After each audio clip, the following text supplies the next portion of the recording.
What's up, everybody, and welcome to the Haze Demon Show.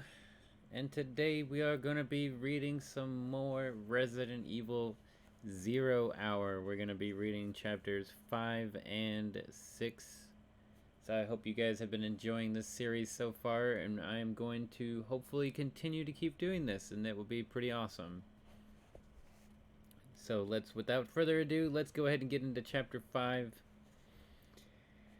William Birkin hurried through the underbelly of the water treatment plant, spooked by the echoing clang of his footsteps through the cavernous corridors as he made his way toward Control B on the first basement level. The place felt cold and dead, like a tomb, which is not a bad analogy at all, except he knew what wandered behind the locked doors he passed, knew that he was surrounded by an abundance of life, such as it was.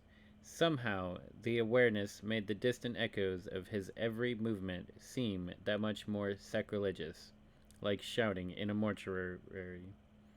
Which it is, really. They're not dead yet, your colleagues, your friends. Get a grip on yourself. They all knew this was a possibility, all of them. Bad luck is all. Bad luck for them. He and Annette had been at the facility downtown when the spill had occurred, finalizing the breakdown of the new synthesis. He'd reached the executive stairwell at the back of B4 and started to climb, wondering if Wesker was already waiting. Probably. Birkin was running late. He hadn't wanted to leave his work for even a moment, and Albert Wesker was a precise and punctual man, among other things. A soldier, a researcher, a sociopath. And maybe he was the one. Maybe he leaked it. It was possible. Wesker's loyalties lay with Wesker. Always had, and though he'd been with Umbrella for a long time, Birkin knew he was looking for an exit. On the other hand, crapping in his own backyard wasn't his style, and Birkin had known the man for 20 years, give or take. If Wesker had caused the leak, he certainly wouldn't be sticking around to see what happened next. Birkin topped the flight, made a turn, and started up the next. Allegedly, the elevator still worked, but he didn't want to risk it. There was no one around to help if something went wrong. No one but Wesker, and for all he knew, the STARS commander had decided to go home. At the top of the second flight, Birkin heard something, a sound soft from behind the door that marked the second basement level. He paused a moment, imagining some poor soul pressed against the door on the other side, perhaps mindlessly beating his or her dying body against the obstacle again and again, vaguely wishing to be free. When the infection had originally been identified, the internal doors had locked automatically, trapping most of the infected workers and escaped test subjects. The main pathways were clear, at least to and from the control rooms. He glanced at his watch and started up the final flight. He didn't want to miss Wesker if he was still around. So if Wesker didn't do it, then who? How? They'd all thought it was an accident. He still had until a few hours ago, when Wesker had called him about the train. That was one accident too many. Lord knew there was enough people who had reason to sabotage Umbrella, but it wasn't easy to obtain even a low-level clearance pass for any of the Raccoon Labs. What if Wesker had something about the company wanting real data on the virus, not just Sims, but hands-on? Maybe they had unleashed it themselves, sent in one of their squads to pop a cork that shouldn't have been popped, so to speak. Or maybe this is how they plan to get the G virus. Create all this chaos, then slip in and steal it. Birkin's jaw tightened. No. They didn't know yet how close he was, and wouldn't know until he was goddamn good and ready. He'd taken precautions, hidden things, and Annette had bribed the watchdogs to keep him away. He'd seen it happen too many times. The company taking away a doctor's research because they wanted instant results, handing it over to New Blood. In at least 2 cases that he knew of personally, the original scientist had been eliminated, the better to keep him from moving to competition. Not me, and not the G-Virus. It was his life's work, but he'd destroy it before he'd let it be taken away. He reached the control room he wanted, an observation platform. Really, that shared space with plant's backup generator, now thankfully silent. The lights were down, but he walked around the mesh catwalk. He could see Wesker sitting in front of the observation screens, his back outlined by the glow from the monitors. As he often did, Wesker wore his sunglasses, an affection that had always unnerved Birkin. The guy could see in the dark. Before he'd announced his presence, Wesker was beckoning him over, raising a hand without even looking over his shoulder. "Come look at this." His voice was commanding, urgent. Birkin hurried to join him, leaning over the console to see what had Wesker so interested. His attention was fixed on a scene from the training facility. He looked like the video, or what looked like the video library on the second floor. A trainee was wandering the room, obviously infected, his fatigue stained with blood and other fluids. He looked positively wet, but Birkin didn't notice anything particularly unusual about him otherwise. "I don't see," he began, but Wesker cut him off. "Wait." Birkin watched as a young man who wouldn't be getting much older, thanks to the T-Virus, ran into a small desk at the side of the room, then turned and started back towards the computer banks, lurching as all the carriers did. The camera followed the movement. Just as he was about to ask Wesker what he was looking for, he saw it. "There," Wesker said. Birkin blinked, not sure what he'd seen. As he turned again at the computer banks, the trainee's right arm had elongated, thinned, stretched almost, all the way to the floor, then snapped back into place. It had taken barely a second. "That's the third time in the last half hour or so," Wesker said softly. The trainee continued to roam the small room, once again indistinguishable from any of the other doomed people pictured on the tiny screens. "An experiment we didn't know about?" Birkin asked. Though it was unlikely, they were both as deep inside as anyone outside of headquarters. "No." "Mutation?" "You're the scientist. You tell me," Wesker said. Birkin gave it a second thought, then shook his head. "I suppose it's possible, but no, I don't think so." They watched the soldier in silence for another moment, but he only crossed the room again. Nothing stretched or changed. Birkin didn't know what they had seen exactly, but he didn't like it, not at all. In the complicated series of equations that his life had become, between his work and family, between the disasters in Raccoon and his dreams of engineering the perfect virus, this was an unknown. This was something new. A crackle of static burst into the quiet, unknown man's voice emerging from the hiss. "ETA, 10 minutes, over." That had to be Umbrella's cleanup crew for the train. Wesker had said they were on their way when he'd called. Wesker tapped a button. "Affirmative. Radio when objective is reached. Over and out." He tapped the button again, and the two men went back to watching the unknown soldier, each lost in thoughts all their own. He didn't know about Wesker, but he was starting to think that it might be time to get out of Raccoon. Scene change. Rebecca. She didn't answer or turn around, only lowered her weapon. Billy wished there was something he could say, but he was better off keeping his mouth shut. The scenario was clear enough. The man on the floor was in a STARS uniform, probably a friend, and he'd been infected. He gave her a moment, but didn't think they could afford more than one. He couldn't be sure, but the train seemed to be picking up speed. If it was a runaway, they would crash and likely die. If someone was controlling it, they needed to know who and why. "Rebecca," he said again, and this time she turned, unashamed of the tears she wiped away. She blinked up at him. "Did I hear you firing a few minutes ago?" she asked. Billy nodded, tried and smiled, but it didn't come off.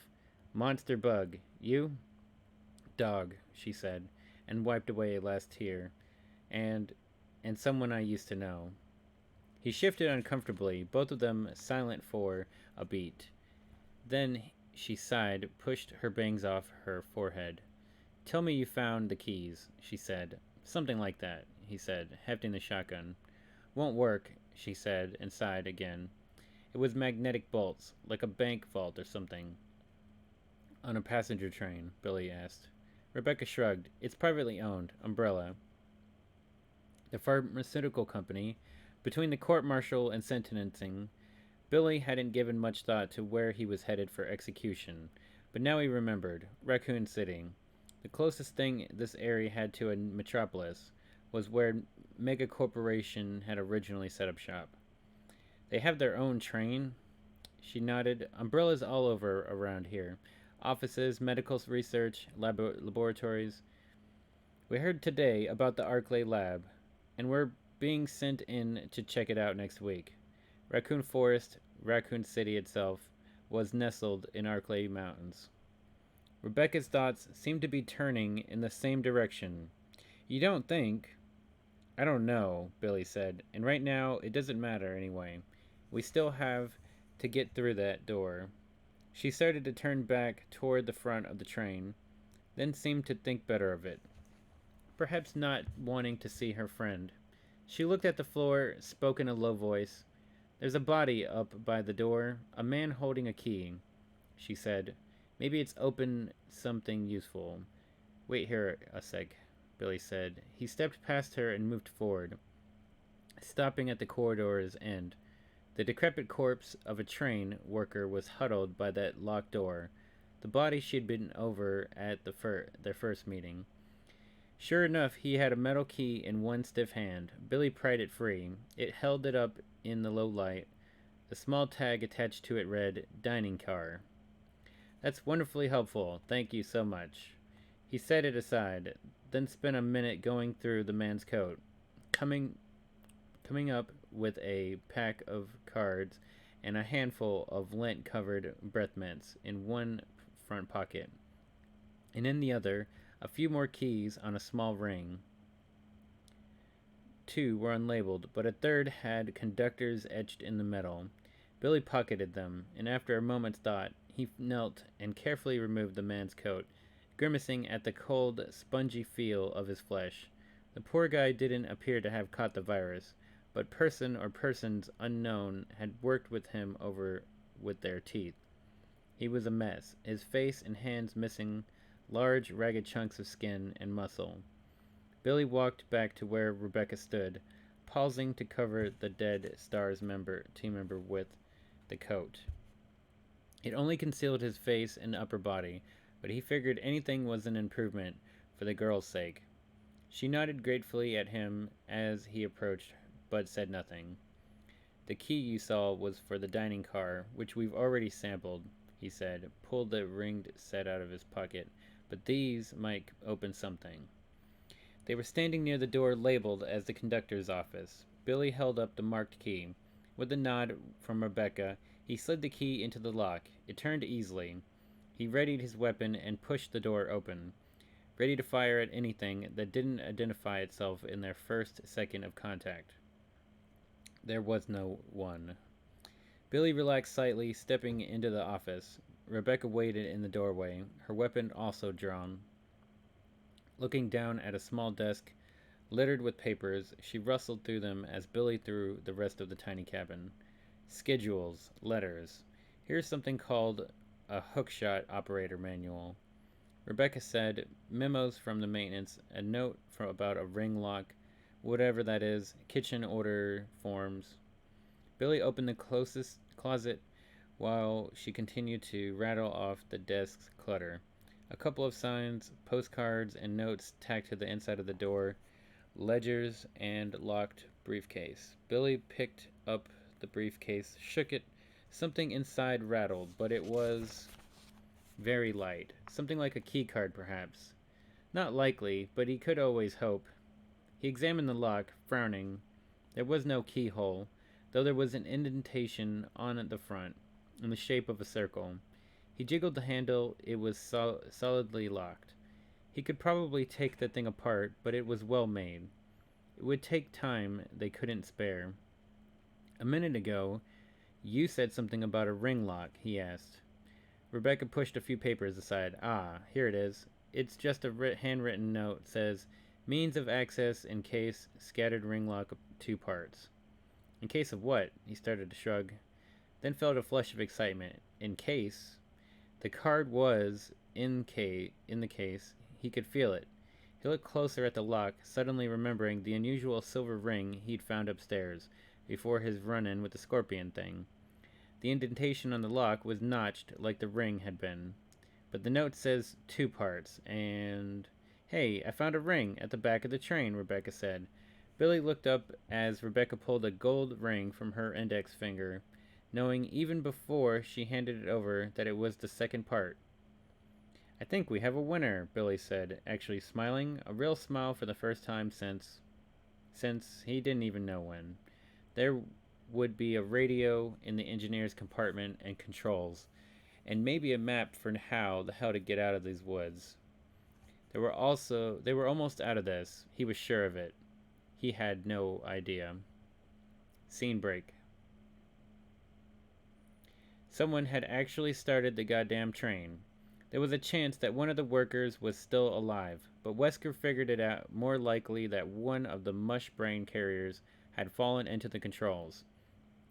In any event, the copter's pilot hadn't even hesitated, had only changed the ETA by a few moments.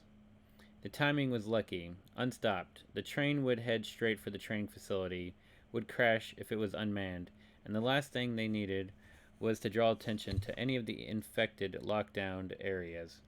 We're deploying now. Over. Wesker waited. He could hear the sound of the helicopter in the background, could even hear the men's drop lines whipping in the wind. He half wished he was there, about to step onto the doomed train as it sped through the storming night, his weapon drawn, the walking diseased waiting to be laid to rest in a blast of blood and bone. Birkin interrupted the pleasant fantasy, his voice and manner anxious as he reached out to cover the microphone with one pale hand. We're sure this is the virus, right? I mean, we're not dealing with a hijacking or a mechanical error, perhaps. I mean, do we know for certain that this team is here to handle the train? Wesker sighed internally. Birkin was an intelligent man, but also obsessively paranoid. His conviction that Umbrella wanted to steal his work was almost childlike in its intensity. We're sure, he answered. What else could it be if not the virus? Birkin nodded toward the monitor where they'd seen the soldier with the rubbery arm. Maybe something to do with that. Wesker shrugged. It was a mutation. It had to be. Unusual, but hardly impossible. I doubt it. Don't worry, William. No one at the top knows about your precious G-virus. Not exactly true, but Wesker wasn't in a hand-holding mood. As for the train, perhaps the T-virus is simply better at adapting than we thought. Birkin wasn't buying, which wasn't a surprise. Wesker didn't either. If the infection of the train was an accident, he was his Aunt Mattie's teapot, as it were. The mansion, the labs, the train. Who did it? Birkin asked softly, and why? One of the cleanup pair broke in. We're down. Over. The background whoop whoop sound of the helicopter's blades had been replaced by the rhythmic rumble of the moving train. About goddamn time. Excellent, Wesker said, again covering the microphone so that he could answer Birkin. That's irrelevant. What matters now is that this doesn't get out, that it doesn't go any further. The train has to be destroyed. All of the evidence has to go. William, surely you can see that. There's no problem here. Don't create one. He uncovered the mic. How far are you from the nearest branch line? Over. No more than 10 minutes, probably. Wesker waded through a blur of static. Yes? Didn't copy that. Over. There was a shrill burst of feedback, loud enough to hurt. Wesker recoiled, saw Birkin wincing at the noise. And then there was screaming. Both of the men on the train screaming in unison. Oh, God, what the... Jesus! Get him off me! Get him off me! No! No! No! There were several muffled bursts of automatic gunfire, a man's wordless cry of pain and terror surpassing the sound, and then there was nothing but static. Wesker ground his teeth together as behind him, Birkin started to babble in panic. It seemed that there was a problem, after all. They stood in front of the locked door, or scene change. They stood in front of a locked door, Rebecca holding the key card, and feeling a triumph that was all out of proportion to what they'd actually done. She figured she was probably emotionally worn out. It was no big deal. They found a couple of rings, opened a briefcase. Regardless, she felt like they'd solved the riddle of the goddamn Sphinx. Billy motioned for her to open the door. His head cocked to one side. He was still listening. He'd sworn he'd heard a helicopter outside when they'd gone to retrieve the ring, and someone shouting a moment later. Rebecca hadn't heard anything. He was as wrung out as she was, considering he was on his way to be executed. Don't start making comparisons here. Whatever he's done to help you out, he's an animal. Forgetting it could cost you your life. Right. As soon as she made it to a working radio, their little truce was over. She swiped the card through the reader, and the small red light changed to green. The door clicked, and Billy pushed it open. The sound of the train became a roar, the door opening into a grated walkway that was partially exposed to the elements. Wind and mist sprayed over them as Billy and then Rebecca stepped outside. To the right was a locked cage of equipment that ran the length of the car to the left. Only a guardrail in the violent night whipping past. Ahead, another car, what had to be the driver's compartment. It was hard to tell in the dark. Rebecca grabbed the railing when she realized just how fast the train was going. The thing was really rocking along the trains, and... oh... Rebecca hesitated as Billy hurried a few steps ahead, then crouched down in front of a fallen man or woman. There was a second form a meter or so past the first. Both were dressed in riot gear, their faces hidden behind shaded glass. SWAT? When did they get here? And why only two? As she moved closer, she could see that they were both shining with slime. The same thick goo that those leeches in the dining car had excreted. And their gear, all Kevlar and steel weave, was unmarked. They weren't RCPD or military. Billy was looking at the mesh wall to their right. Rebecca followed his gaze, saw what looked like a giant web of dark strings fixed to the inside of the gate, hanging about 1,000 semi-translucent sacks. Egg sacks. For the leeches. Rebecca shuddered, and then Billy was standing again, shaking his head. He had to shout to be heard over the thundering train. It's no good. They're dead.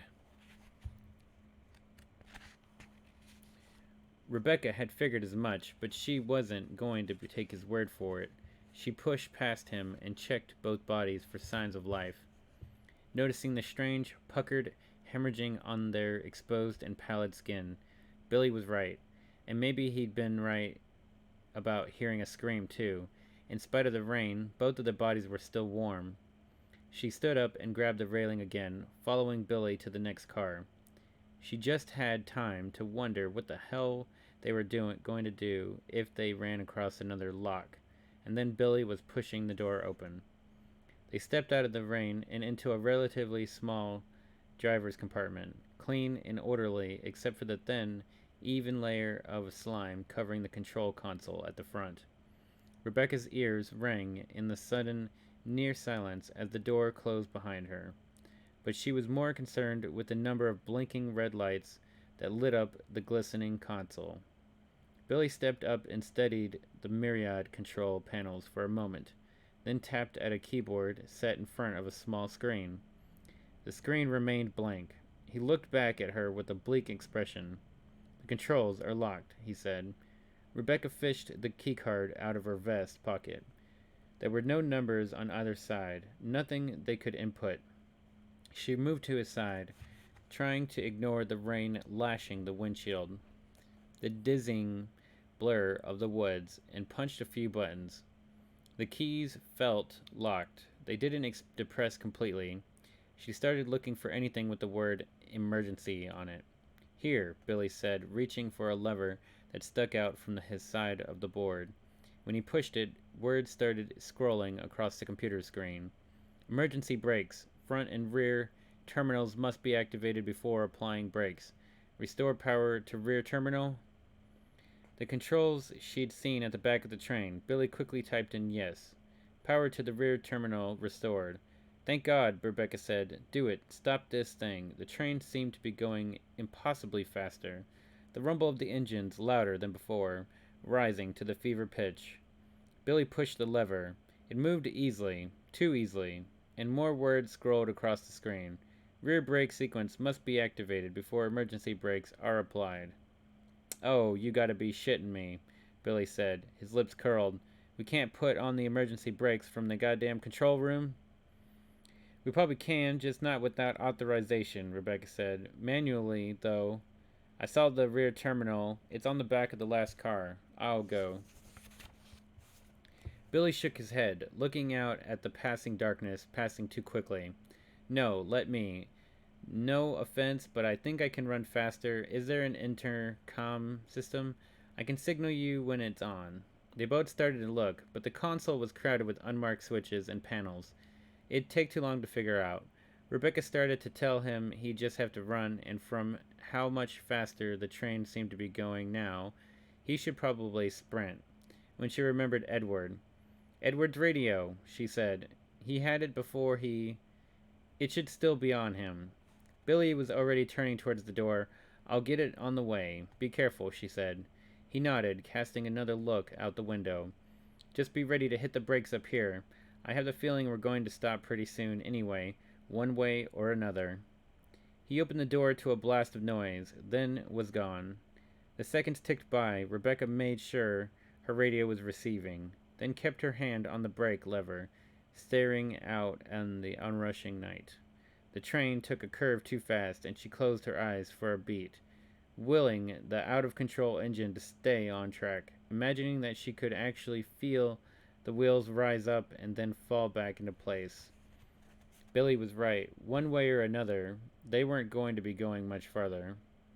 What's taking so long? It had only been a few minutes, but that was long enough. She grabbed the radio, pressed transmit. Billy, come in. What's your status? Over. Nothing. Billy. She waited, counted slowly to 5, her heart starting to trip over itself. She could see another curve coming up ahead. Billy, come in. Shit. Maybe he hadn't found the radio, or had forgotten to turn it on, or there was something wrong with the controls. He couldn't activate the terminal, or maybe he was dead. Maybe something's got to him. The train railed around the curve, and this time there was no imagining. The train tipped too heavily, racing even faster as it rattled back down, and another curve like that one, it was all over. She'd have to go back herself. There was no time, but there was no other option either. Rebecca, now! Rebecca saw a blur to the right of the train, and there and gone, so quickly that she didn't know what it was until it was past. A station platform. The station platform. And that meant the only thing left behind was wherever they stored the goddamn thing, and that meant it might already be too late. Hang on! She shouted at the radio, grabbing the brake lever, twisting it as hard as she could, and something was rushing at the front window. A darkness deeper than the night, a tunnel. The brakes were squealing, screaming as the train roared into the black, broke through some flimsy barrier. Wood flying across the windshield, the train tipping again, this time not tipping back. Rebecca heard her own scream join the trains as they hit the ground and started to slide. Metal rending, sparks flaring up like hellish fireworks. The wall became the floor, Rebecca slamming into it as the engine slammed into something even harder and all the lights went out. Chapter 6. Billy woke up to the pain and the smell of burning synthetics. He opened his eyes, blinking, assessing his surroundings as quickly as his muddled mind could manage, which wasn't very quickly at all. He was on his back, looking up at a high, blank ceiling. Fire-lit light flickered all around him, shadows of rubble and rock dancing across part of a wall to his left. Somehow he was inside. The brakes, the train, Rebecca. That woke him up. He pushed himself to a sitting position and was surprised and relieved to realize he had a strained shoulder and a few scrapes, but nothing worse. Rebecca, he called and coughed wherever he was. The billowing smoke from the wreck was starting to build up. They had to move. He stood, cradling his right arm as he looked around. The train had crashed into a warehouse. It looked like a giant empty space, concrete, a scaffolding off to one side, a few hooded lights overhead. It wasn't very well lit, but when he looked down, he saw a dented train track beneath his feet and realized they had probably crashed into the train's maintenance terminal, wherever that was. Rebecca, he called again, surveying the wreckage. There was numerous piles of blasted concrete and puddles of burning oil all around. The engine was on its side, the other cars piled up behind it, blocking what had to be a monster hole in the wall. He had no idea where to look for the young STARS member. As soon as he'd activated the rear brakes, he had started running back toward the front. He must have been thrown from the back passenger's car. A slumped shadow stirred near a pile of smoking rock. Rebecca! He stumbled forward, hoping she was all right. She had sounded panicked when she'd called. He hadn't answered, but he'd been too busy punching buttons to talk. Now he was sorry. She was just a kid after all, and had been scared shitless. I should have reassured her. Something. He reached the crumpled, battered body and started to kneel beside her. She was face down, her clothes shredded. Billy?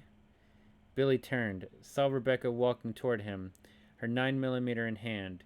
She had a trickle of blood seeping from her hairline, but appeared to be in good shape otherwise, and the person in front of him rolled over, moaning again, reaching one bloody hand up to grasp at his face. Rotting fingers trailed across his cheek. Gah! With a wordless cry of disgust, he reeled back, fell on the floor. He couldn't tell if the slow-moving creature was male or female.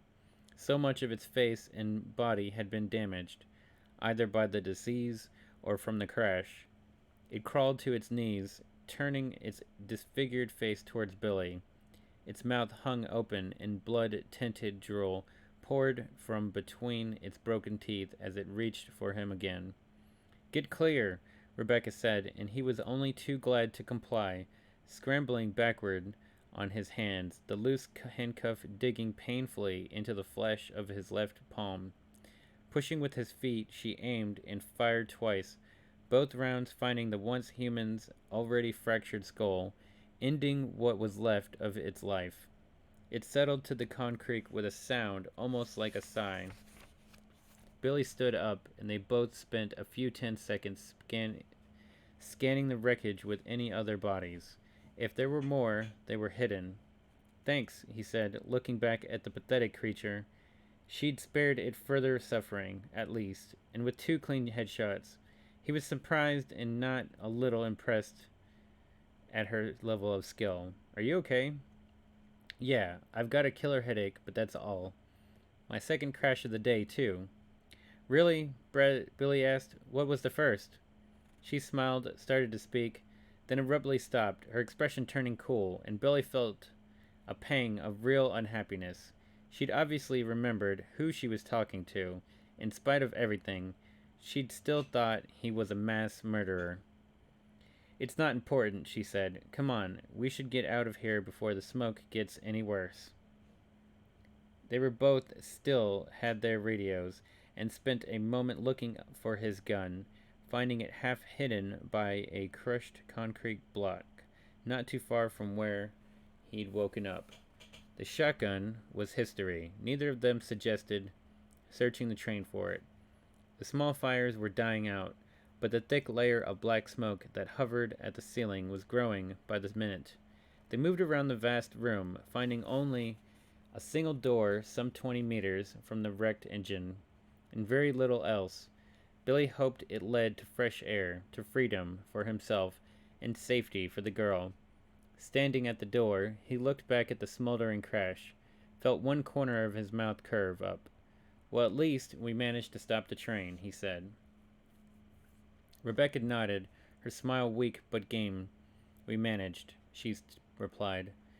They turned back to the door, taking a deep breath. Billy reached out and turned the handle, pushing it open.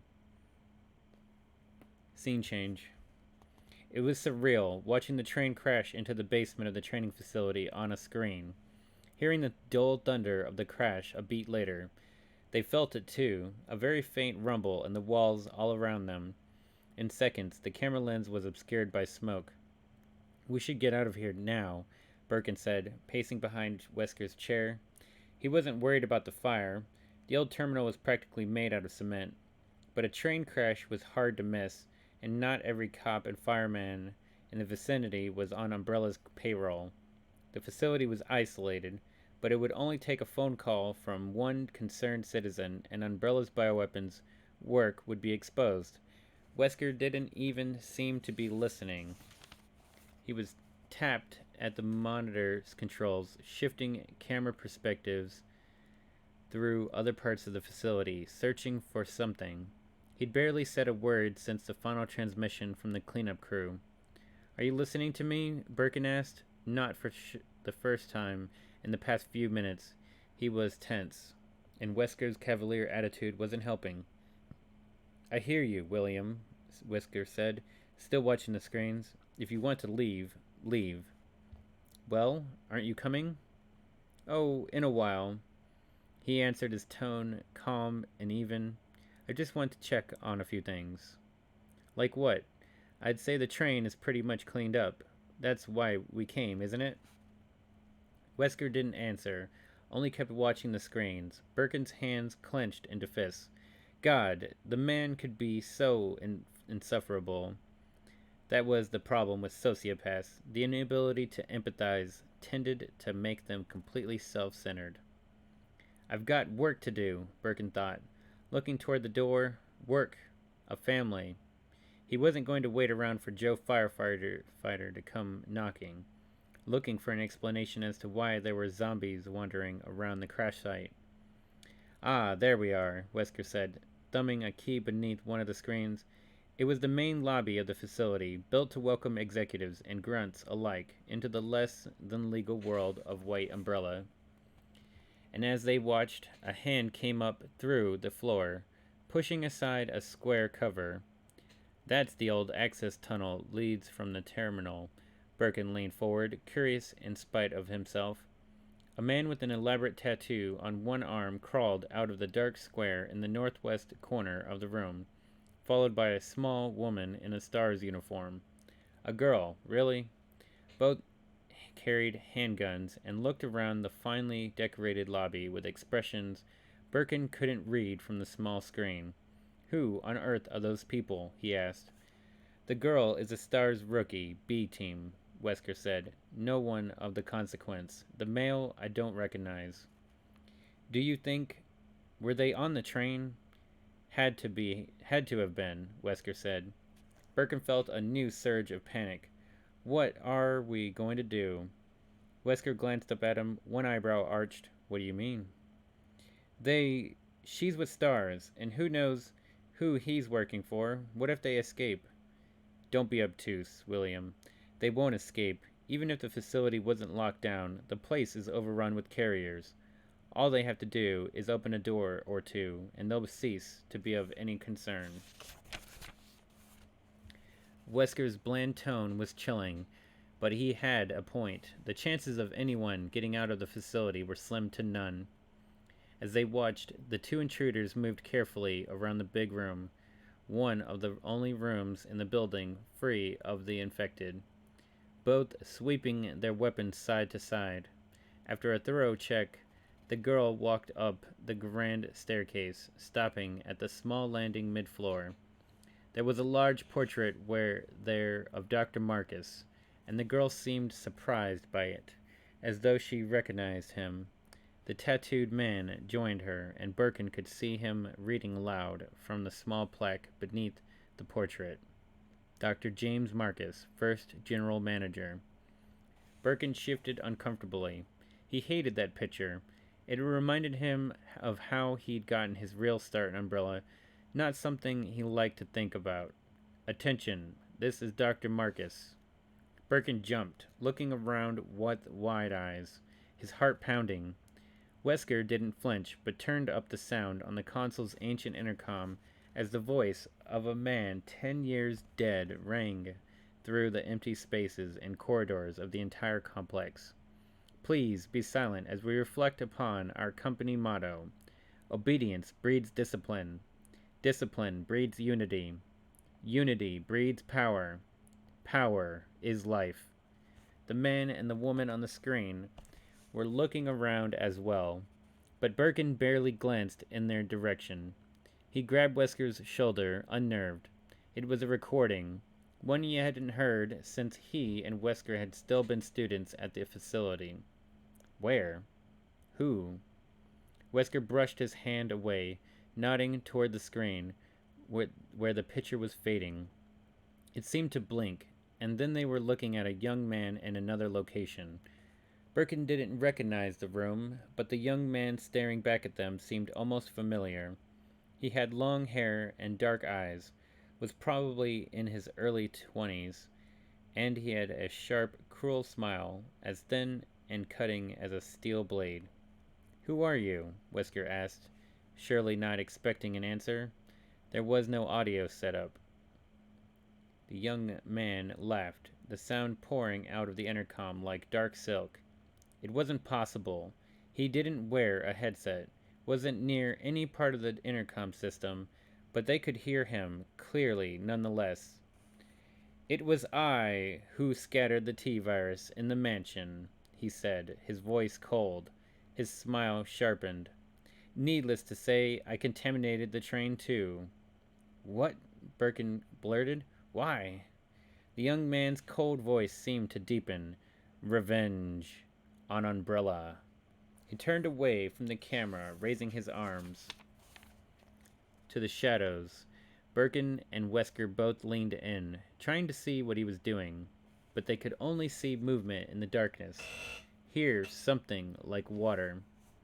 The young man turned back to look at them, his smile even sharper, and from out of the shadows behind him stepped a tall, distinguished man in a suit and tie. His white hair slicked back, his features lined with age but powerful, commanding. It was the same face that graced the portrait in the lobby. "Dr. Marcus," Birkin gasped. 10 years ago, Dr. Marcus was murdered by Umbrella," the young man said, his voice almost a snarl. "And you helped them, didn't you?" He laughed again, that dark and silken laugh, a laugh that promised no mercy as Birkin and Wesker stared, stunned into silence by the visible, living presence of a man they'd watched die a decade earlier. Scene change. The young man sang, and the many his children turned the camera away, manipulated the controls that allowed his voice to travel. He'd said all he intended, at least for the moment. There was much to do, many choices to consider. Things were unfolding, always unfolding in new directions. He sang a slower song, and the image and body of Marcus collapsed, reverted to the children. They gathered to his feet, coursed up and over his body, stroking him, adoring him, waiting for him to decide what was next. There was no plan beyond Umbrella's destruction. He had and would continue to employ whatever means came to hand. The virus, the many, the false images that the many were capable of creating. Like Marcus, he had been for Albert and William's benefit, had undoubtedly left them afraid and confused. The young man smiled. How fortuitous that they, of all people, should be witness to the downfall. With luck, he would have the opportunity to see them expire, to stand by as they once stood by, pitilessly watching their mentor in his last struggling moments. Though their deaths were meaningless in the grander picture, what mattered was Umbrella would soon be no more. He considered the man and the woman from the train, how he might use them now that they'd entered the complex. His first inclination had been to kill them, to keep them from interfering, but that seemed a waste. After all, was an Umbrella now their enemy too? They would fight for their lives, fight to be free, and if they succeeded, they would draw immediate attention to the disaster, what he had always seen as the cross atop Umbrella's grave. Destroying their laboratories, killing their employees, they could always build new labs, hire new people. Once the spotlight of the international press turned toward Umbrella, however, their ruin would be complete, and the world would finally know his name. The facility had been locked down, of course. It had been designed with almost as many door puzzles and concealed passages as Trevor's mansion, built a decade earlier. Oswald Spencer, one of Umbrella's co-founders, had been obsessed with spy movies and books, and as paranoid as any megalomaniac, which made for an extremely secure lockdown. There were hidden keys, doors that wouldn't open without missing pieces, even a room or two designed to trap unwary intruders. It wouldn't be easy for anyone to escape, but there were other false men seated throughout the complex, men created by the many, each prepared to infect any and all who came near. They had helped spread the virus in the first place. He could use them now to open the training facility, to collect keys and unlock doors, to ensure that the man and woman would at least have a chance to survive. It was the slightest chance. The false men weren't the only virus carriers roaming the halls, but they had already proven themselves to be more resilient than most. The young man laughed, thinking of Albert and William, wondering what they were thinking. James Marcus' brightest students, working damage control for Umbrella. After all these years, it was an irony beyond measure. The children cooed, covered him, delighted in his laughter, and they sang their own sweet song, a song of chaos and interdependence, as their cool, slick bodies, filled with the blood of his enemies, merged and enveloped him. Scene change. Breeds power. Power is life. The powerful voice faded, the great hall falling silent once more. It had to be a recording of or something. It didn't sound live, but someone had turned it on, and she thought she had an idea of who. She turned her attention back to the portrait of Dr. Marcus and felt a shiver run down her spine. Well, that was creepy, Billy said. Not as creepy as seeing him on the train, Rebecca said, nodding at the portrait, made out of slime bugs. Maybe it's another stage of the disease or something, Billy said. Rebecca nodded, though she doubted it.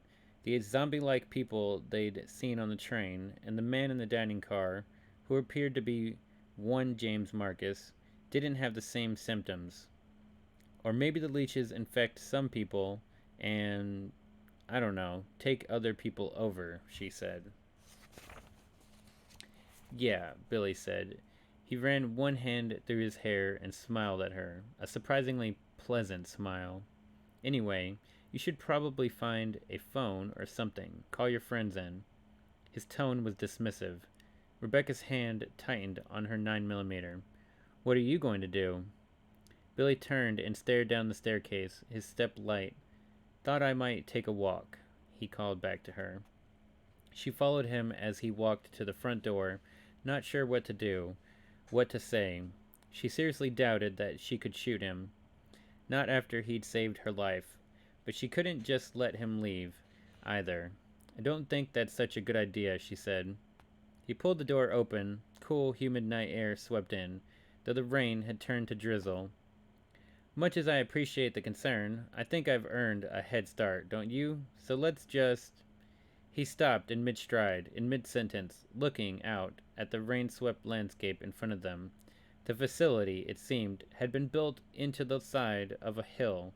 In front of them was a paved walkway, big enough to be a road, that stretched out 10 meters, and then ended abruptly, falling off into nothingness.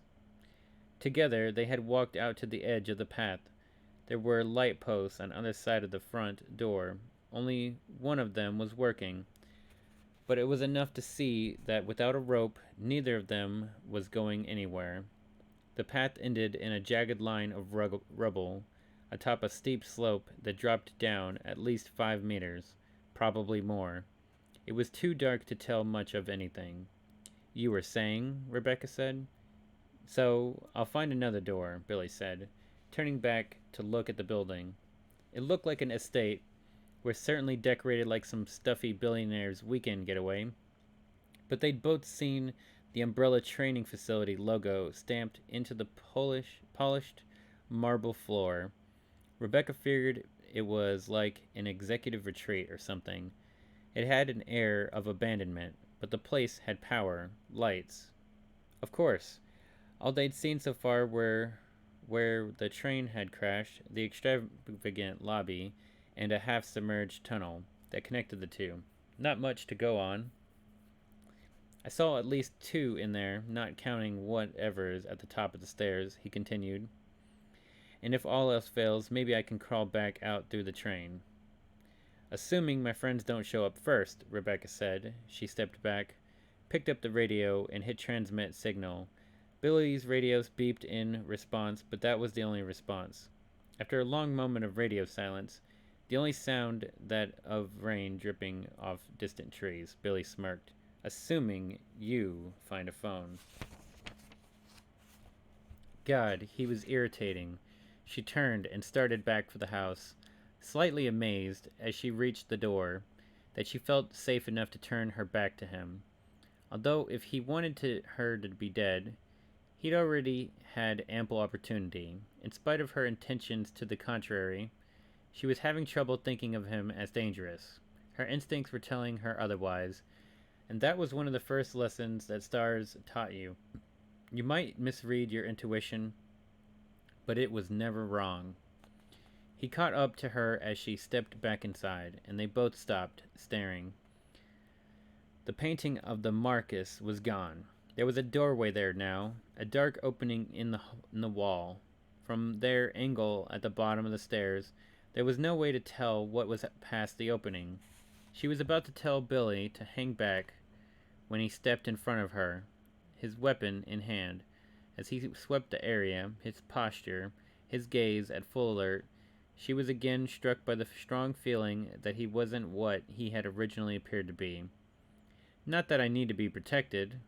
She moved to his side, surveying the room as she'd been trained, and together they headed up the stairs, stopping at the landing. The new entry opened on a staircase heading down a blank, barely lit corridor at the bottom. "Questions? Comments?" Billy asked, peering down. "Someone wants us to go downstairs," she said. "Kinda what I was thinking, and I'm also thinking that might not be such a good idea." Rebecca nodded. She turned away from the opening, looking around at their options. There were 2 doors downstairs, one on the left wall and one on the right. On the second floor, she could see 4 more from where she was standing, and she looked around. A loud thump came from somewhere behind them, from somewhere down in that blank, dark hallway. It sounded like something very soft and very heavy falling to the floor. Without speaking, they both edged away from the opening. "So, what say we extend our truce for a little while longer?" Billy asked. And though his voice was light, he wasn't smiling. Rebecca nodded again. "Yeah," she said, wondering what they'd gotten themselves into, and what it would take for them to get out. And that is the end of Chapter 6. And that's going to be it. Thank you all so very much for checking out the Haze Demon Show. Hope you guys are enjoying me reading this Resident Evil 0 hour. It's pretty awesome.